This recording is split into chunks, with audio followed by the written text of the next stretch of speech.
الأثقال والصلاة والسلام على سيد الهادين إلى محاسن الأفعال وعلى آله وصحبه المضارعين المشابهين له في الصفات والأعمال.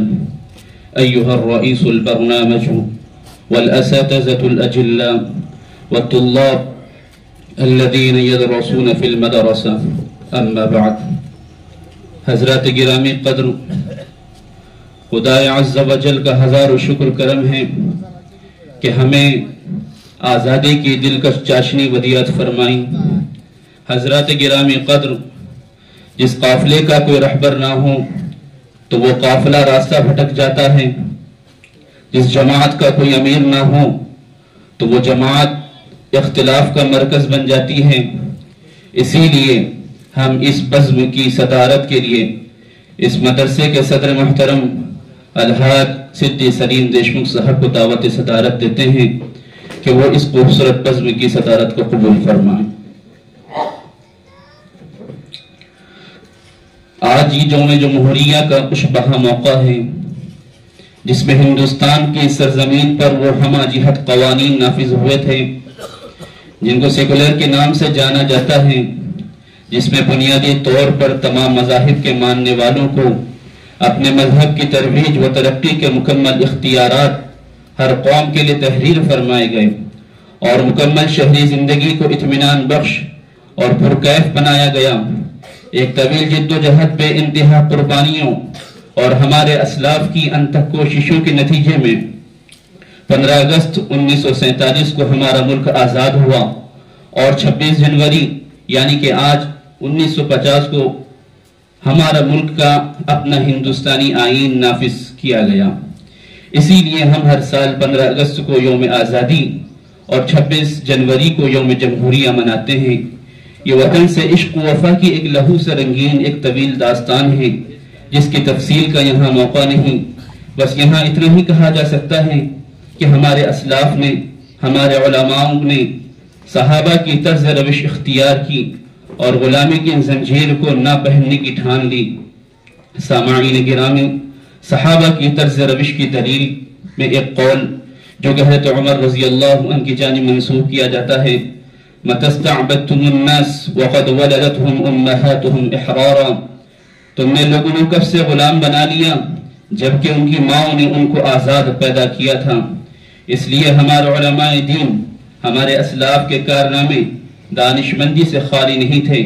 بڑی کوشش اور سخت سعی کے بعد یہ دن ہم لوگوں کو میسر ہوئے. لک الحمد و لک الشکر.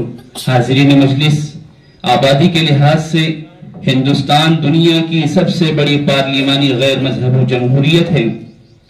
اس کے دستور کی کچھ اہم خصوصیات ہیں.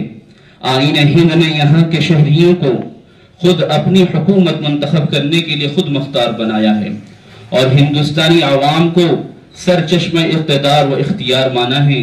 عزیز شرکائے مجلس و طلباء نظام، جمہوریت اس لفظ کے خلاصے کے متعلق اور جمہوریت کے بنیادی حقوق کے متعلق کچھ 7 پوائنٹ میں آپ سامعین کے گوش گزار کرنا چاہتا ہوں. سب سے پہلے حق مساوات، نمبر 2 حق آزادی، نمبر 3 استحصال سے حفاظت کا حق، نمبر 4 مذہبی آزادی کا حق، نمبر 5 تعلیمی اور ثقافتی حقوق، نمبر 6 حقوق جائیداد اور نمبر 7 دستوری معاملات میں محافظت، گویا اس دستور میں سماجی، معاشی اور سیاسی انصاف کے حقوق ملے.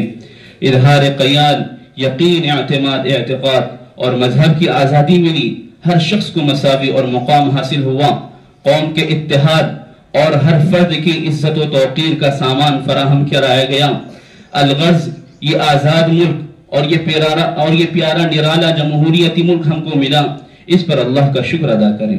محترمان، آئیے صدر محترم، ناظم مدرسہ اور آپ تمام سامعین اور مہمان خصوصی کی اجازت سے اس بزم کا باضابطہ آغاز کریں. تو آئیے سب سے پہلے خدا پاک کے اس پاک کلام کی پاکیزہ آیتوں سے برکت حاصل کریں جس کا ہر لفظ، ہر نقطہ، ہر جزم اپنے اندر برکتوں کے خزانے سموئے ہوئے ہیں کہ جس کی برکت سے انسان کو انسانیت ملی، شیطان کی شیطانیت میں کمی آئی، ساری دنیا میں ہدایت کی شعاعیں پھوٹی.